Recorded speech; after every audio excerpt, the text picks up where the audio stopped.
Thank you very much. We had a very, very productive meeting, and I think we've come a long way. I'll discuss that in a second, but first I imagine you've all seen the incredible job growth, 312,000 jobs, which took everybody by surprise. Estimates range from 160 to 180,000, and this really took people by surprise. This is a great number. I think it has a lot to do with the factories and with the companies that are moving back into the United States who have left, and now they're coming back to us instead of being in other countries. I can't tell you what that does to other countries, but I'm the president of this country. So 312,000 jobs was a tremendous number, and obviously having a big impact on the stock market today. And I do want people to remember that we've had a tremendous success, despite the fact that I'm in the midst of negotiating incredible trade deals for our country that should have been negotiated many years ago by both parties, to be honest. But many years ago, we are doing very well in our negotiation with China. We pretty much concluded our negotiation with Canada, with Mexico. We have done the deal and signed the deal with South Korea, which a lot of people said was not going to happen, would be impossible. It's a good deal. It was a horrible deal. It's a good deal. I think a lot of this has to do with the fact, though, that already companies are moving back into our country that have left our country in some cases. In some cases, they're moving back because they want to be here. But in many cases, these are automobile companies that have left and gone to other countries, and now they're coming back to the United States. So it's nice to see. One of the things that's so beautiful to watch is 3.2% wage growth. That hasn't happened in so long for our country. That's an incredible thing. That means people are actually getting more money, taking home more money, and that's something that's really nice to see. A lot of you have been following me when we were on a thing called a campaign. That was an exciting campaign, a great campaign. And I used to talk about wages going down, not going up, but going down for years, 19 years. And now they just went up 3.2%, and yet there's no inflation because other things are going down, like the price of your gasoline at the tank.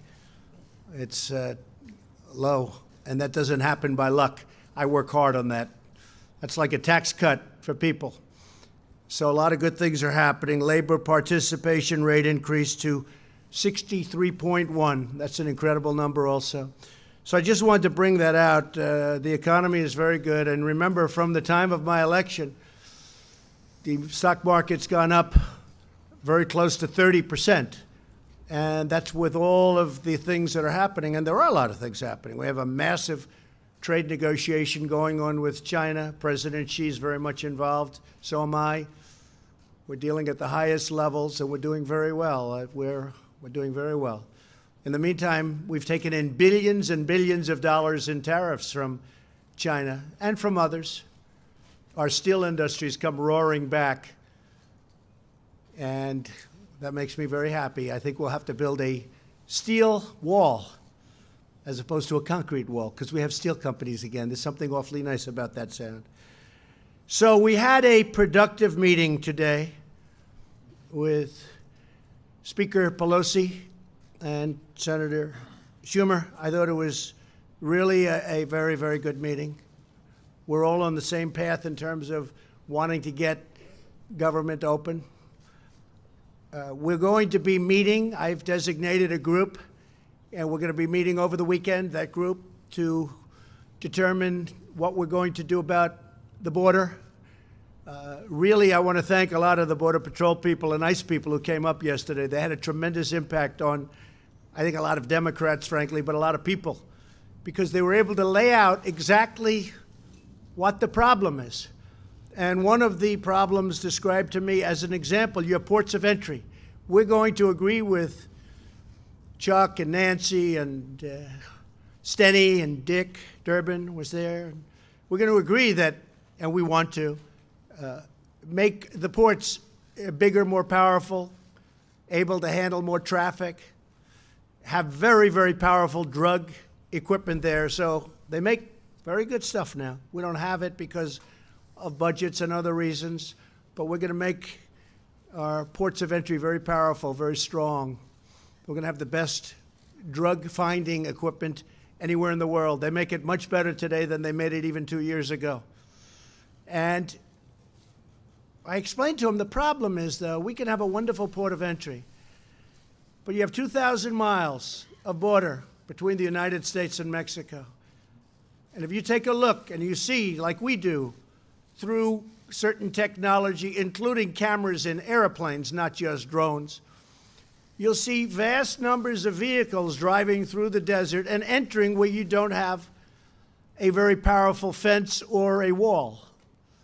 That happened this week, where a wonderful young police officer, I spoke to his wife yesterday, where he was shot, viciously shot, for simply stopping a person that came over the border illegally.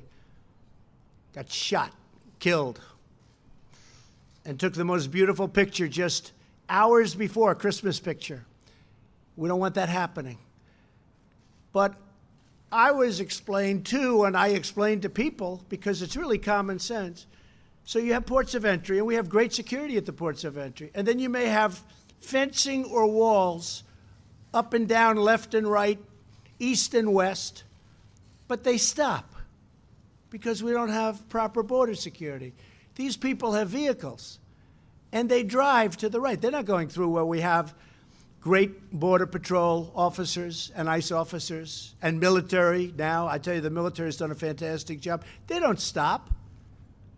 They go right to the easiest part and the weakest part, sometimes out in desert, but you have miles and miles and miles of unprotected area. And you can see where they drive over. You even have people walking that trek, and that's a very dangerous trek. And they bring children, or even worse, they use children. You know, children are the biggest beneficiaries of what we want to do. Children are hurt more than anybody else. These coyotes, what they do with children, all because we have open borders, because they think they can get away with it. They don't come in through the port where we have a lot of protection. They come in through empty areas, vast spaces, empty areas. Just like this terrible person came in when he shot Officer Singh. They come in through these vast open areas. You don't even have a sign saying Mexico, U.S. There's no sign designating you have just entered the United States, just open space. And I explained that to the meeting today with Nancy Pelosi, Chuck Schumer, and a lot of other people at the meeting. And I said, one of the things that happens there is human traffickers. Maybe that's the worst of all, where you'll have traffickers having 3 and 4 women with tape on their mouths and tied up, sitting in the back of a van or a car, and they'll drive that van or the car not through a port of entry where we have very talented people that look for every little morsel of drugs or even people or whatever they're looking for. You're not going to go there. They get off the road, and they drive out into the desert, and they come on, they make a left turn. Usually it's a left, not a right. Most of them come out because in San Diego and in areas of California, we just finished brand new walls, beautiful walls, steel walls. And they wanted them badly. They were asking us. That's why we did it there. I said, let's not do it in California. California always complains through their great governors. They're always complaining. I said, let's not do it. Let the governor ask us. But we did it anyway because they really needed it. They were having tremendous problems. So we built a brand new wall in San Diego, and it's working really well. You should go and look at it. It's amazing. It's incredible how well it works. But these coyotes and these human traffickers, they make a right turn before they get to the port of entry. They go as far as the wall is or as far as the barricade is, and then they make a left, welcome to the United States, and what they do with usually the women, sometimes children, that they're trafficking with and in, you don't want to know about. So the only way you're going to stop that is by having a solid steel structure or concrete structure, whether it's a wall or some form of very powerful steel. Now, the steel is actually more expensive than the concrete, but I think we're probably talking about steel because I really feel the other side feels better about it, and I can understand what they're saying. It is more expensive. We mentioned the price that we want $5.6 billion very strongly, because numbers are thrown around, 1.6, 2.1, 2.5. This is national security we're talking about. We're not talking about games. We're talking about national security. This should have been done by all of the presidents that preceded me, and they all know it. Some of them have told me that we should have done it. So we're not playing games. We have to do it. And just remember human traffickers. Remember drugs. The drugs are pouring into this country. They don't go through the ports of entry. When they do, they sometimes get caught. When we finish, and the Democrats do want this, they want ports of entry strengthened, and I want to do that too. In fact, we have it down. It's about $400 million, and we can have the best equipment in the world.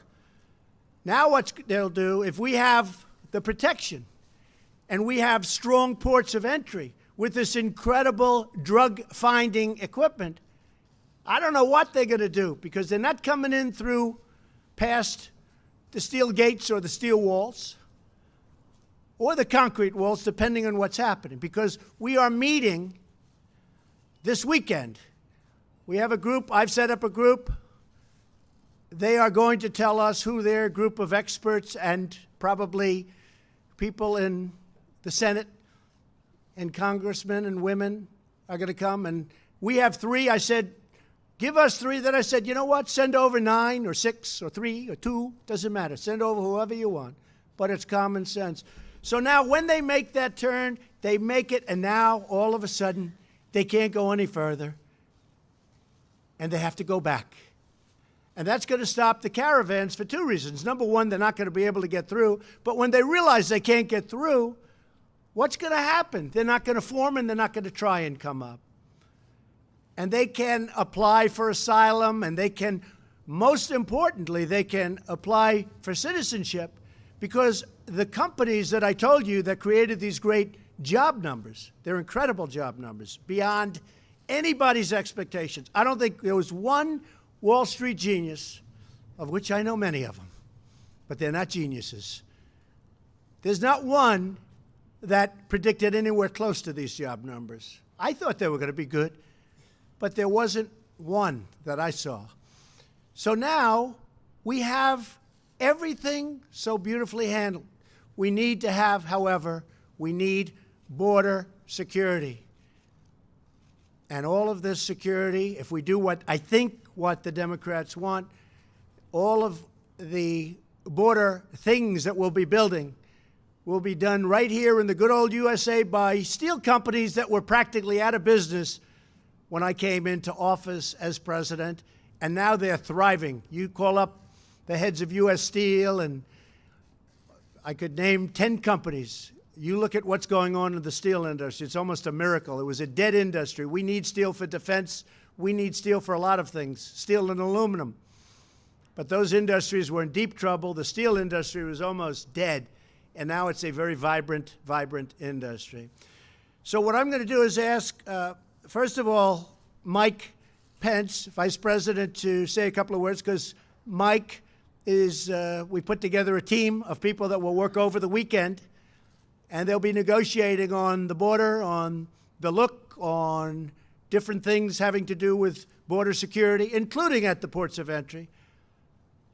And I think they're going to be very successful, because I found the Democrats really want to do something. So we're at 5.6, if you look at it, $5.6 billion.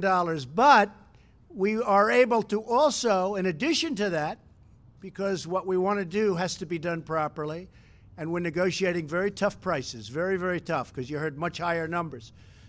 Those higher numbers were very much a misnomer. You heard 20 and 25 billion in DACA. What happened is when a judge incredibly, because it was an incredibly, I will say, wrong decision. In fact, President Obama, when he signed the DACA with the executive order, made a statement to the effect, this isn't going to work. And some judge from the Ninth Circuit, here we go again, upheld it. And then it was upheld by the Ninth Circuit appellate.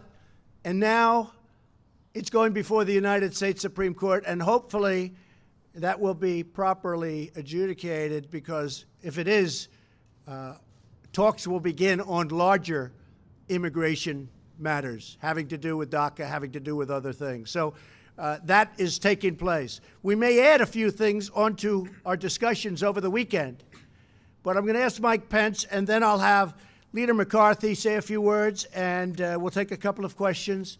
But we're very proud of the jobs and the job numbers. That was incredible. And I think I'll be even more proud if we can have great border security for the first time in really the history of our country. The southern border is a dangerous, horrible disaster. We've done a great job, but you can't really do the kind of job we have to do unless you have a major, powerful barrier, and that's what we're going to have. So first we start with Mike Pence. Okay, Mike.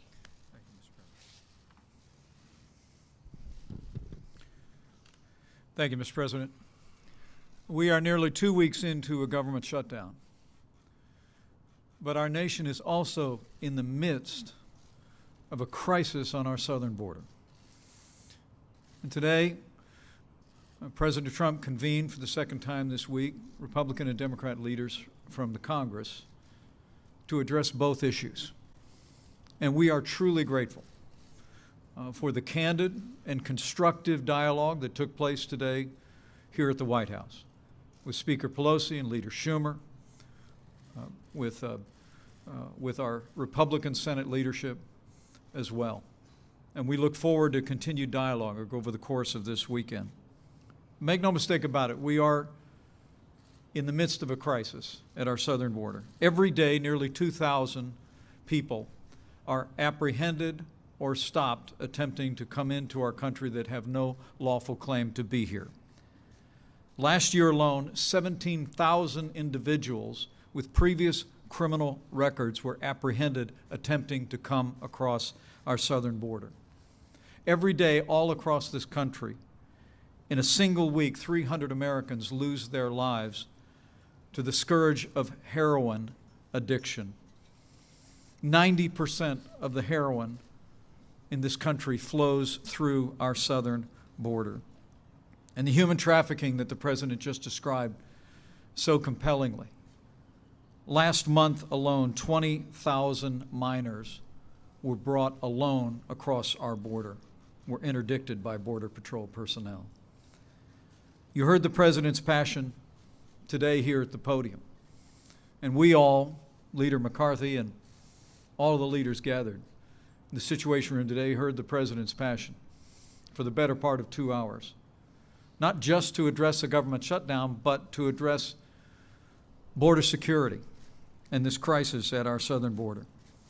And today, President Trump provided the kind of leadership that the American people expect in such a moment. He made it clear that we are committed to achieving border security as we resolve this budget impasse. He made it clear that we are going to build a wall on our southern border.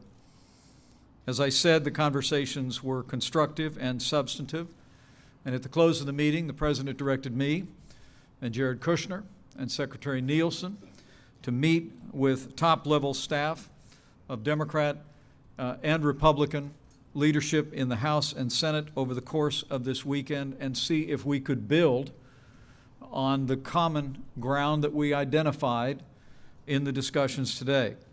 Our aim will be to find a solution, not just simply to end the government shutdown, to provide funding to end the crisis at our southern border, to achieve real border security, and to build a wall on our southern border. And Mr. President, I promise you, as you promised the Republican and Democrat leaderships today, that we will work earnestly over the weekend. We will work in good faith. The American people deserve nothing less, and we enter this weekend and these discussions hopeful. Again, not simply that we will end a budget shutdown, but that we will make finally meaningful progress on securing our southern border to prevent the flow of narcotics, human trafficking, illegal immigration that has so beset our country now for more than a generation. And with the President's leadership and direction, we'll hope to accomplish just that. Thank you, Mike. Thank you very much. Kevin? I came down for the second time this week.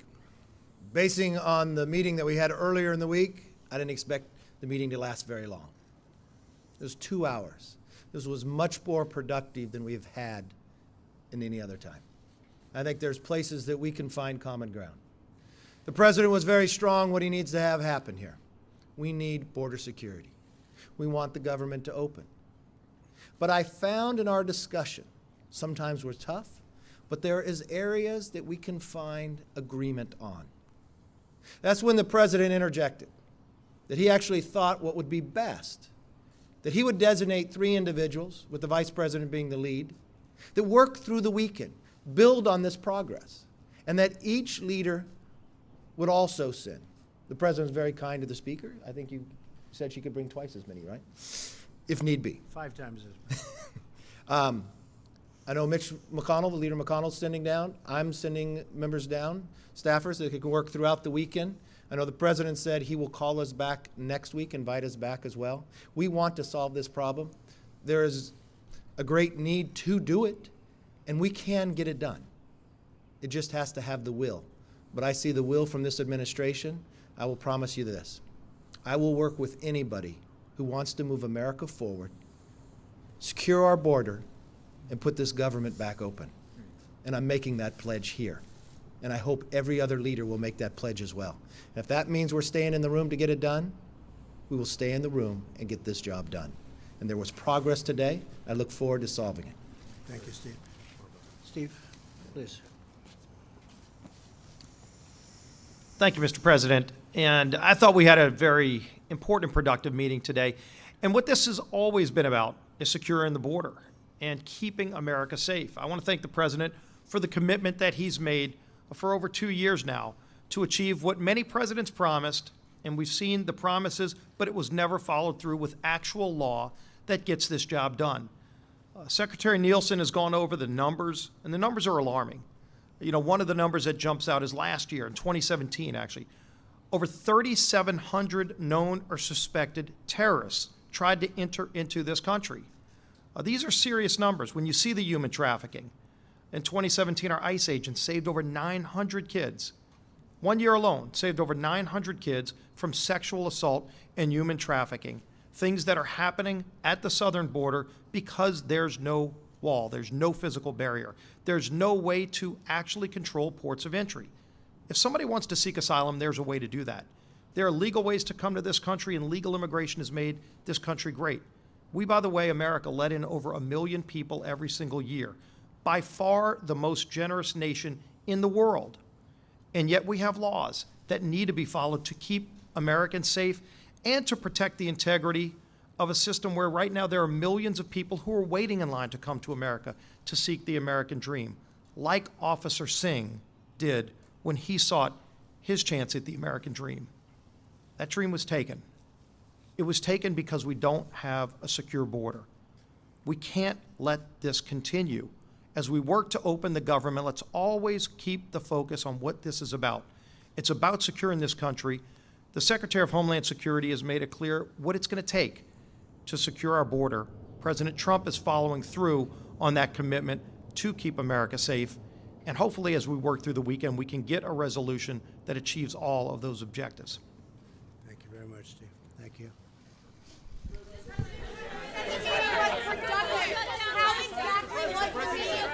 Major, go ahead. Sure. Mr. President, Senator Schumer came out and said that the meeting from his point of view and Speaker Pelosi's was contentious. He also said, you said in the meeting, this is him quoting you, I just want to check, that the shutdown could go on for months or even a year or longer. Did you say that? And I is did. that your I did. Is that Border your assessment I of where did we say are? that. Absolutely, I said that.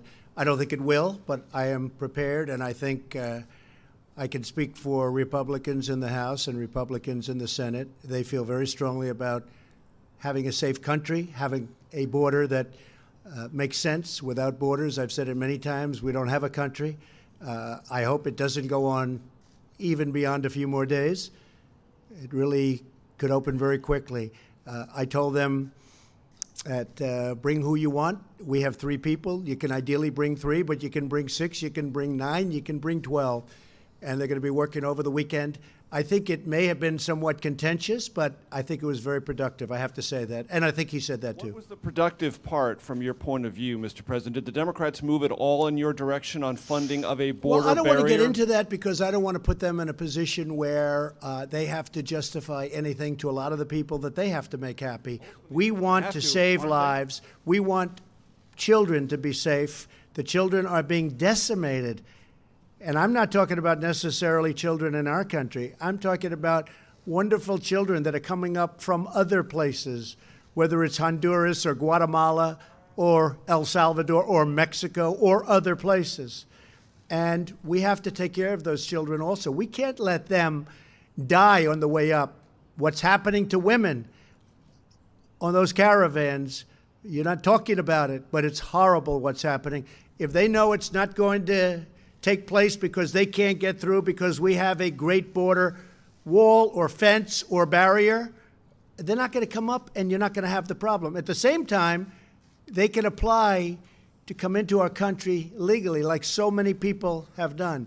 And we need people, Major. We have to have people because we have all these companies coming in. We need great people, but we want them to come in on a merit basis, and they have to come in on a merit basis. They can't come in the way they've been coming in for years. I get calls from the great tech companies, and they're saying, we don't allow people at the top of their class at the best schools in the country, we don't allow them to stay in our country. So they end up going back to China and Japan and so many other countries all over the world, and we don't keep them. They get educated at our finest schools, and then we don't allow them through a various set of circumstances to have any guarantees of staying. So we lose out on great minds. We can't do that. We have companies that if we don't change that, and we're working on that, and we discussed that with the Democrats, and I think they agree. We're working on that. But we don't want to lose our great companies because we have a ridiculous policy that we won't accept smart people. So call it politically correct or not. But we have to let these great, brilliant companies have the smartest people in the world. Yes, ma'am. Hold it one at a time, please. Go ahead. Mr. President, why not reopen the government to create more space to have that broader conversation Well, we about think it could go very immigration quickly. reform? No, we won't be opening until it's solved. We think this is a much bigger problem. The border is a much more dangerous problem. It's a much bigger problem. It's a problem of national security. It's a problem of terrorists. You know, I talk about human traffickers.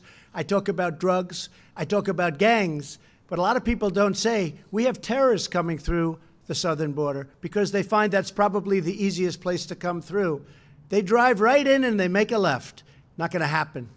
Not going to happen. So we're not going to do that. We won't be doing pieces. We won't be doing it in drips and drabs. And I'll tell you what, I've seen a lot of people over the last week and a half. I've been right in this magnificent structure right behind you. It's called the White House. And I was here on Christmas, and I was here. My family was in Florida. I said, go to Florida. And I didn't even find it to be a lonely place. There's something very special about the White House. But I was here Christmas. I was here on New Year's Eve. And I will tell you, the people that I've spoken with, and I've gotten to meet a lot of people that I wouldn't have met. A lot of people have been coming through the White House and explaining different things and different attitudes. A lot of people that you think are upset, and certainly they're not thrilled, but they say, sir, do the right thing. We need border security. And these are people that won't be getting paid. Border Patrol yesterday was saying, sir, we're affected by it. Do what's right. It's time. This is after many, many decades. Many, many decades. This should have taken place a long time ago. We're going to get it done. Yes, ma'am. Thank you. 2 questions for you. Was DACA part of the discussions today? And Yeah. also, why did it take this many days for a working group to come together? Why didn't you just hash the details out today? Well, sometimes that's what happens in a negotiation. It does take longer than it should, and sometimes you agree to things that could have been agreed to 2 weeks ago, but that's just the way a negotiation is. I mean, we set out a number, $5.6 billion. We're very firm on a number. We also explained that, as you probably understand, the military is very affected. We may use the military for parts of it. Homeland Security obviously is very affected. We may, in addition to the 5.6, we will use Homeland Security funds. So we have things happening in addition to the 5.6, but we have to get a structure built. Was DACA part of the discussion? Please, though, go just ahead. to follow up? Go ahead. Was DACA discussed? Thank you, Mr. President. To follow up on that question, with respect to the DACA program, were you discussing that in terms of a pathway to citizenship being included in the end to the partial government shutdown? Well, we discussed it a long time ago, as you remember. That was when they had this mythical number of $25 billion. But actually, it was $25 billion, but only $1 billion up front. Then we talked $2 billion, $1.5 billion. The rest of it, the government couldn't guarantee because it's not set up to guarantee. You remember those discussions. But where it really ended was when the judge ruled against. And it was, I said, as soon as that happened, because that was a shocking decision. It was shocking to the Democrats, and it was more shocking to the Republicans. It was an incorrect decision. It was a political decision made by a judge. And I know a lot of people don't like when I say it, but try going there sometime to the Ninth Circuit and try winning a case. Not easy. Everyone files right in the Ninth Circuit. The fact is, it was a terrible decision and an incorrect decision. When that decision came down, when that judge ruled the way he ruled, I said, as soon as I heard it, I said, you know what's going to happen? We're never going to hear from them again. And that's what broke up the DACA deal. Yes, we had a pathway. We had many things. That was getting close to being a deal. The problem was that the money was a very small amount of money. It wasn't really the 25. It was 25 and then come back every year. Well, we don't want to go through that every year. But we were getting close, and I said, as soon as that decision came down, that incorrect and horrible decision, I mean, there's been a number of them made lately, but as soon as that decision came down, I said, you'll never hear from them again. And I called up. I said, hi, it's President Trump. What's going on? They say, President Trump? We don't know who that is. It was over. The deal was over. That's what killed the DACA deal. It was nothing else. It was the judge's decision. And if the Supreme Court does what really everyone thinks from a legal standpoint it should be doing, if they don't allow the President of the United States, which is me also, because if President Obama's allowed to do that, I'm allowed to do it also. Can you imagine? If the Supreme Court overrules that wrong executive order, we'll have a deal very quickly on DACA and other things. And the Democrats want that, and so do we. But once he ruled that way, it was something you couldn't really negotiate. Yes, Haley? Thank you, sir. Mr. President, 2 questions for you. Are you still proud to own this shutdown? Well, you know, I appreciate the way you say that, but I'm very proud of doing what I'm doing. I don't call it a shutdown. I call it doing what you have to do for the benefit and for the safety of our country. But when Nancy Pelosi said, you don't have the votes in Congress, I will tell you what I was proud of. I was never more proud of my Republican Party and those congressmen and women when they saw that and they got together and they voted 217 to 185, and it wasn't even close. That was an incredible day. I'm very proud of that when she said you couldn't get the vote. And I'm not holding that against her because despite the fact that I'm not saying it was an easy meeting or even a kind meeting or a nice meeting, but in the end, I think we've come a long way. And we're going to be working very hard over the weekend, and we'll see if we can do something. So you can call it whatever you want. You can call it the Schumer or the Pelosi or the Trump shutdown. Doesn't make any difference to me. Just words. Mr. President, my second question, sir, on federal workers, sir. Mr. President, Go my ahead. second question on federal workers, sir. Yeah, just 1 second. Just 1 second, please. Go ahead. It may be the same question. Thank you, Mr. President. 2 questions just to follow up on DACA. Yeah. Are you open to a path to citizenship in theory for DACA recipients? And then can you explain to federal employees of the agencies that are closed, which are not Homeland Security, why those agencies should stay closed? Homeland Security is significant in of itself if it stayed closed. Because we want to do what's right, and we want to do it all at one time. We don't want to take it in pieces. We just don't want to do that. And DACA is going to be a great subject. I look forward to discussing it. We'll discuss it at another time. But there are a lot of great things that can happen with DACA if the Democrats want to do that. I think what we're all waiting for, to be honest, is the Supreme Court judges, the Supreme Court justices ruling in a not very long period of time. You know, as you know, it's up now. Hopefully, they will be making a ruling maybe sometime in the summer. So I think before we discuss too much DACA, I would like to see what happens. I think it's a very important decision because, frankly, if they rule the way it is, it gives the president too much power. Can you imagine me saying that? But I would be entitled to the same power. It's not a correct thing that took place. And President Obama never felt it was going to hold up, and it held up. But I don't think it's going to hold up at the Supreme Court. If it doesn't hold up, you're going to see a lot of good things happening because you'll be having DACA and you'll be putting other things with DACA. Hopefully by that time, the wall will be well under construction. And just a little statement on that. We've already built a lot of the wall. We've been working very, very hard. We've renovated a tremendous amount of wall. I just told you we did a lot of wall in San Diego where we needed it very badly, where they wanted it very badly. So we haven't been sitting still for the first, believe it or not, less than 2 years. We've been working very, very hard. The wall is, we've done a lot of miles of wall already. So we're not just starting off fresh, but we have large numbers of miles that we have to do. And we can't let gaps, because if you have gaps, those people are going to turn their vehicles, or the gangs, they're going to be coming in through those gaps, and we cannot let that happen.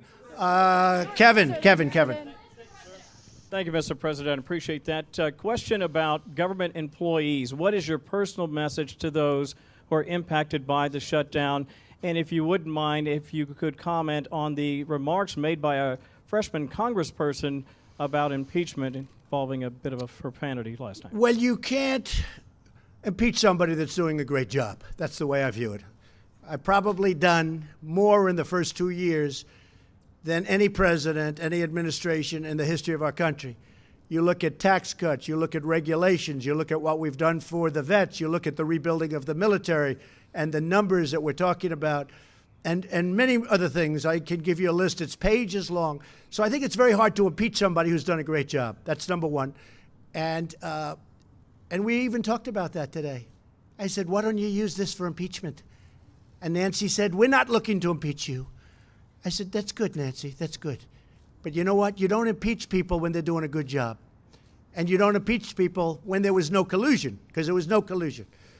You know Russians better than I do, Kevin, okay? There was no collusion. I didn't need Russians to help me win Iowa. I didn't need Russians to help me win the great state of Wisconsin and Michigan and Pennsylvania. I won them because I went there and I campaigned hard. And my opponent didn't go there enough. And she lost a lot of good states, a lot of states that for many, many years, for decades, have gone Democrat. They went Republican. That's why I won. Not because of Russia. Your comment about the freshman congressperson's comments specifically about... Well, I thought her comments were disgraceful. This is a person that I don't know. I assume she's new. I think she dishonored herself, and I think she dishonored her family. Using language like that in front of her son and whoever else was there, I thought that was a great dishonor to her and to her family. I thought it was highly disrespectful to the United States of America. Yes. Go ahead. Thank you, Mr. President. Earlier this week, you repeated your claim that through the USMCA, Mexico will be paying for the wall. Can you describe in detail the specific mechanisms in the trade deal that will Well, you're make going to be Mexico seeing it very pay for the soon. wall? We made a new deal, a new trade deal. NAFTA has been one of the great disasters of all time, probably the worst trade deal ever made, maybe. We lost millions of jobs, thousands and thousands of companies. NAFTA left our country dry. NAFTA was a disaster. I campaigned on either terminating or renegotiating NAFTA. And Bob Lighthizer and Jared Kushner and a whole group of people did an incredible job. They did an incredible job. And now we have a deal that's great for our country. And by the way, good for Mexico, good for Canada also. As you know, it's the three countries. We will be taking in billions and billions of dollars more money for the United States, including jobs, including companies that won't be leaving us anymore and going to Mexico and in some cases Canada to a lesser extent. But we lost 25% of our car business because of NAFTA. NAFTA was a disaster. Now we have the USMCA. It's United States, Mexico, and Canada trade agreement. It's brand new. It's totally different. It makes it very difficult for companies to, incentive-wise, move to other countries. And we will be making billions and billions of dollars a year more money. So why not and use that that is for the wall, paying, though? excuse me, because I didn't have to. That is paying for the wall. Many, many times over. In fact, what we save on the USMCA, the new trade deal we have with Mexico and Canada, what we save on that just with Mexico will pay for the wall many times over just in a period of a year, 2 years, and 3 years. So I view that as absolutely Mexico is paying for the wall, and that's fine. Will you be pressuring Putin? Yes, ma'am. Go.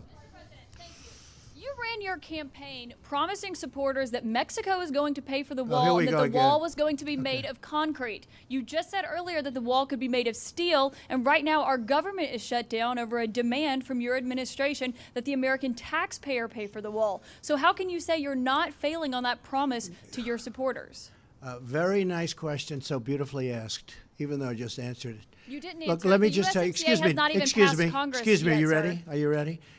I just told you that we just made a trade deal, and we will take in billions and billions of dollars, far more than the cost of the wall. The wall is peanuts compared to what the value of this trade deal is to the United States. As far as concrete, I said I was going to build a wall. I never said, I'm going to build a concrete. I said I'm going to build a wall. You said just so you don't, because I know you're not into the construction business, you don't understand something. We now have a great steel business that's rebuilt in the United States. Steel is stronger than concrete. If I build this wall or fence or anything the Democrats need to call it, because I'm not into names, I'm into production. I'm into something that works. If I build a steel wall rather than a concrete wall, it will actually be stronger than a concrete. Steel is stronger than concrete, okay? In case you could check it out. Listen, if I build a wall and the wall is made out of steel instead of concrete, I think people will like that. And here's the other good thing. I'll have it done by the United States Steel Corporation, by companies in our country that are now powerful, great companies again. And they become powerful over the last 2 years because of me and because of our trade policies. So if I have a steel wall, or you could call it a steel fence, but it'll be more powerful than any of the concrete walls that we're talking about. It's possible that it will look better. And one of the things, I think you have seen this, that's very important for us, very, very important, in speaking to Border Patrol, ICE, and actually local law enforcement, and even military, they want to be able to see through it. You can't really see through a concrete wall. They want to be able to see who's on the other side of the wall. Because if they're here and you have about a 12-inch concrete wall and you have people on the other side, but you can't see what's over there, it's very dangerous. They want to be able to see through the wall. A see-through wall made out of steel is far stronger than a concrete wall. So I'm very happy with it. I think, I'm not sure, but I think that's what the Democrats prefer. And if it can get them there, I'm okay. It actually will be a more powerful wall, and it will be a more beautiful wall than having a concrete wall. So if the new trade deal, Mr. President, All right, Jeff, Mr. Jeff, go President, ahead. if the new trade deal is going to pay Mr. President, Go ahead. you Go ahead, Jeff.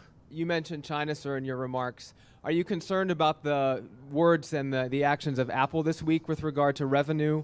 And can you tell us what sort of progress you meant when you were referring to trade talks with China? Well, I think we're doing very well. China's paying us tremendous tariffs. We're getting billions and billions of dollars of money pouring into the Treasury of the United States, which in history we've never gotten from China, as you know. It's been very unfair. I had a fantastic meeting with President Xi, who I both like and respect. One of the things that came out of that meeting was fentanyl. As you know, almost all of it comes from China. And he's going to now criminalize the making of fentanyl. And unlike our country, they have unbelievably strong prohibitions about drugs. It was not on their list. They view it as I guess, as some kind of a commercial product. Now they view it as something that's very dangerous. They're going to be changing their laws to make fentanyl a criminal process if you're making fentanyl. If they do that, you know what their ultimate is. It's called the death penalty. I think that could have a tremendous, and I thanked President Xi very much. It was the first question I said to him when we started the trade talks in Argentina. This was a meeting that was supposed to last for about 45 minutes, and it ended up being almost 4 hours. Some of you were there. It was a great meeting. We'll see what happens. You never know with a deal. But I will tell you, China is not doing well now, and it puts us in a very strong position. We are doing very well. But we're taking in billions and billions of dollars, and I hope we're going to make a deal with China. And if we don't, they're paying us tens of billions of dollars worth of tariffs. Not the worst thing in the world. But I think we will make a deal with China. I really think they want to. I think they sort of have to. And I think we're going to have a great relationship. I think that President Xi and myself have a great relationship. Also, North Korea. We're doing very well with North Korea. And that's based on relationship also. Yeah. Mr. President, go ahead. One more quick one. Just Go ahead. To follow up, sir. Apple issued a revenue warning this week, which led its stock to go down and the rest of the stock market to go down as well. Are you concerned about that? No, I'm not. I mean, look, they've gone up a lot. You know, they've gone up hundreds of % since I'm president.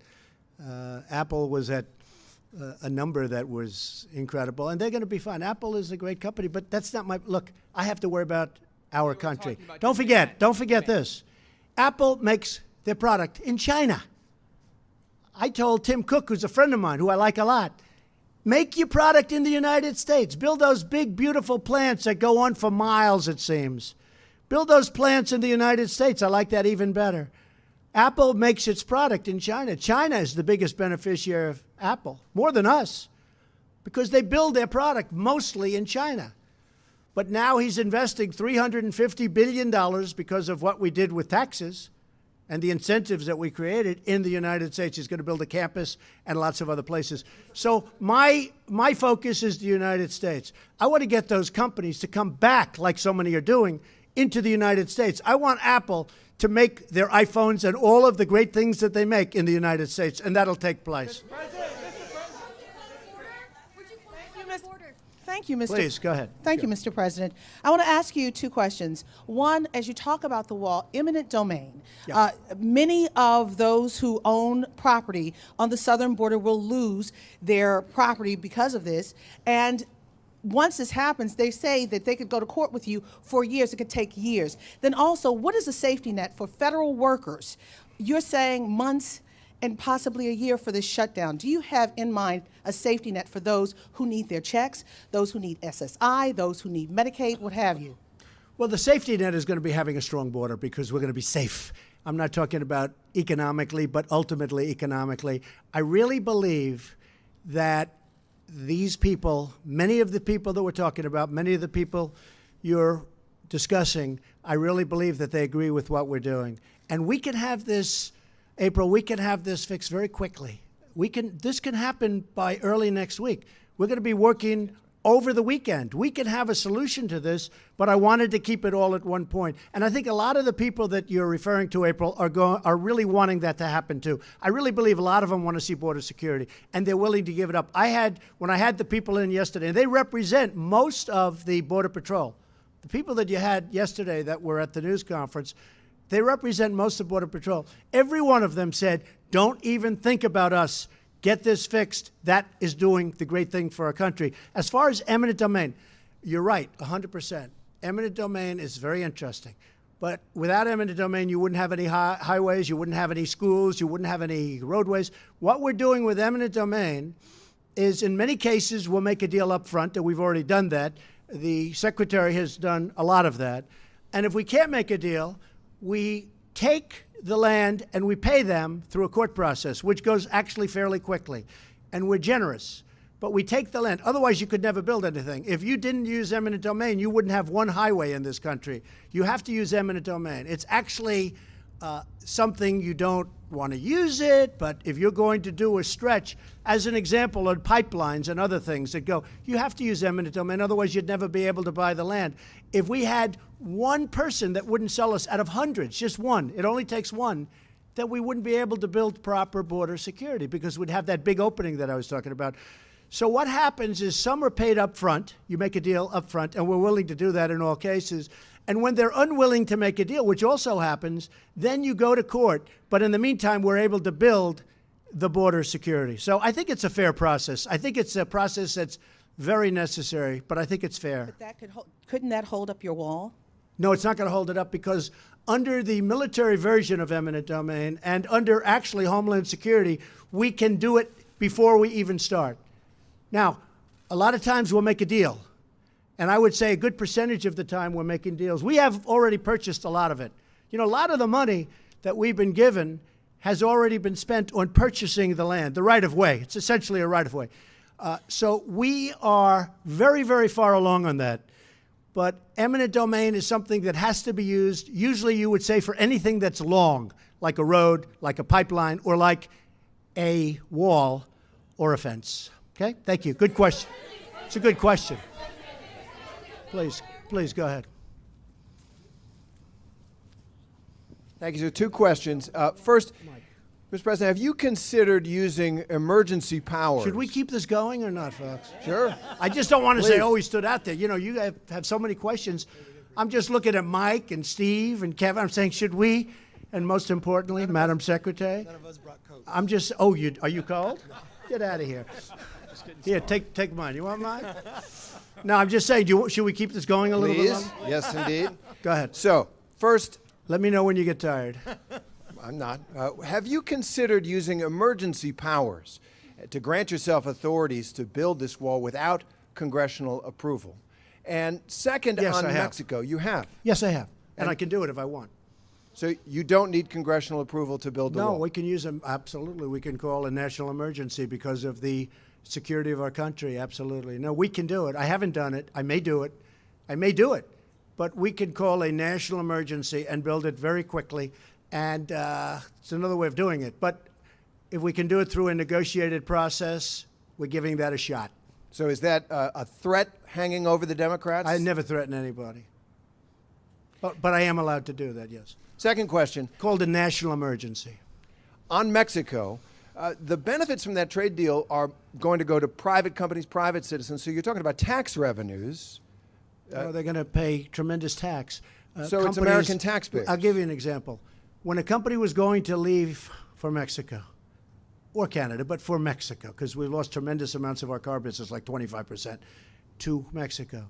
If they stay, all of those taxes that they have been paying, real estate taxes, sales taxes, employer taxes, tremendous taxes that nobody even understands they pay.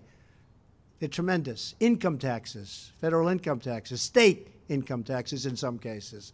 All of those taxes stay with us. The wall is, it's great, but the USMCA, which gives a disincentive for companies to leave, it's a tremendous disincentive. Anybody that leaves after this deal is done, look, it's one of the primary reasons that I like it, because I can live pre-NAFTA too. The only thing I can't live with is NAFTA. I can live pre-NAFTA, before NAFTA, before everybody left New England and left all of the different places, Ohio, Pennsylvania. I mean, you still have empty steel factories all over the place and other factories. I can live pre-NAFTA very easily. But the only thing I'm not living with is NAFTA. That was one of the worst trade deals ever made. So those are American taxpayer dollars, which you consider essentially Mexico paying for the wall? Well, many, many times over.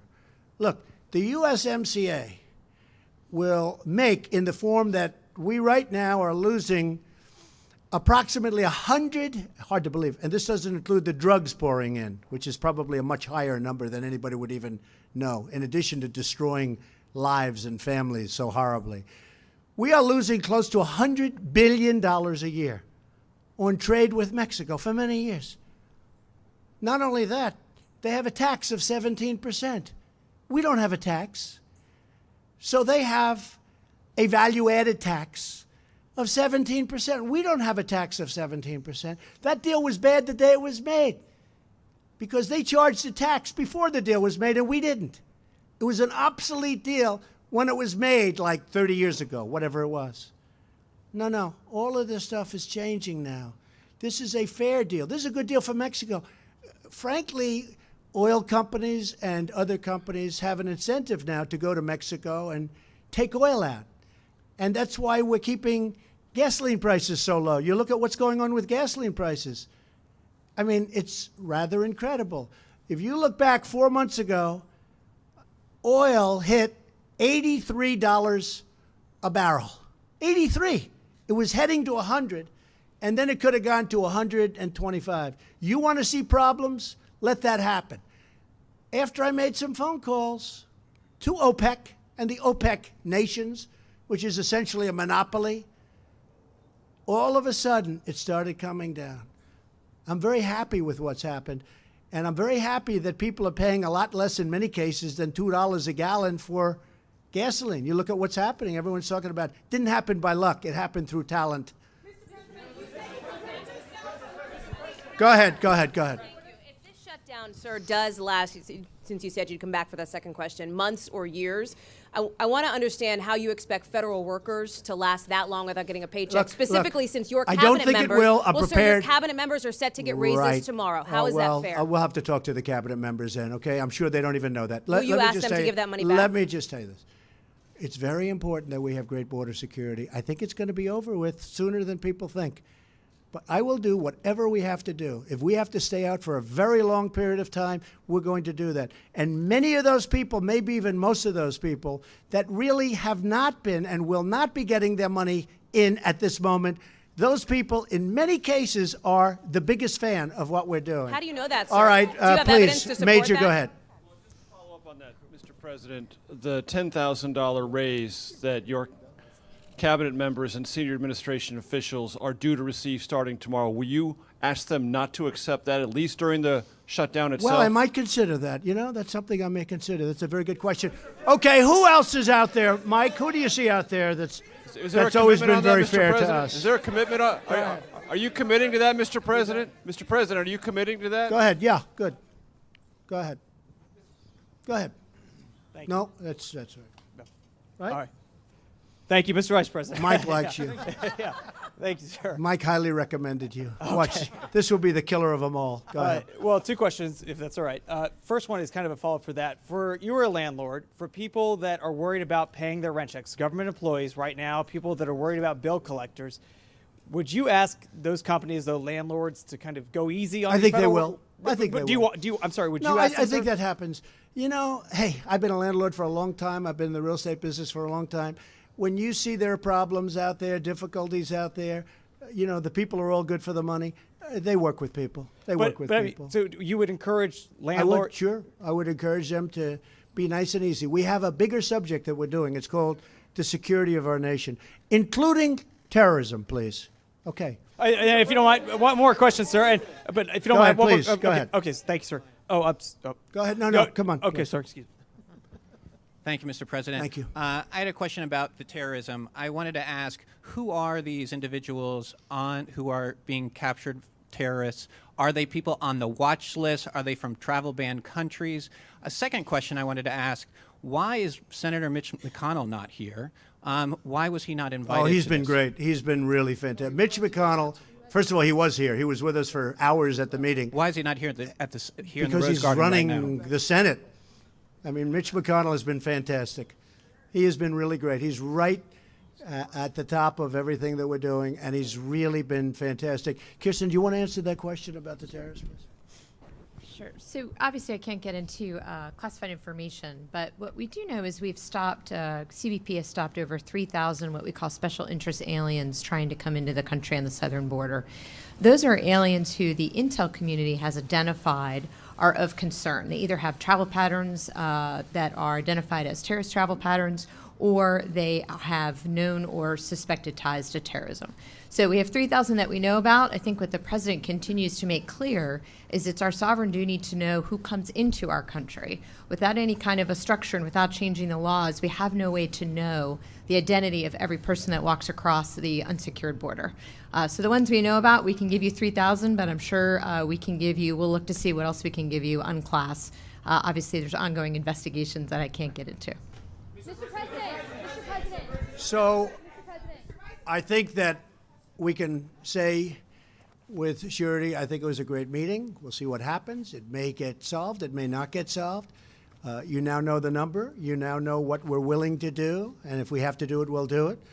And again, we're going to be, I believe, very productive over the weekend. We have a very talented group. They have a very talented group of people, so I understand. And I think some tremendous things will happen. And I really believe the biggest beneficiaries of what we're doing are children, are women, are workers.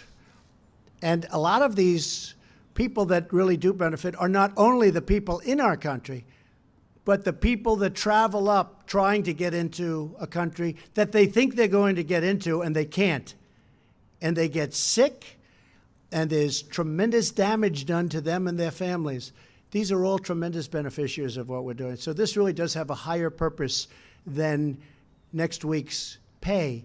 And the people that won't get next week's pay or the following week's pay, I think if you ever really looked at those people, I think they'd say, Mr. President, keep going. This is far more important. I want to thank you all, and we'll see you soon. They'll be working very hard over the weekend. Thank you very much. Thank you.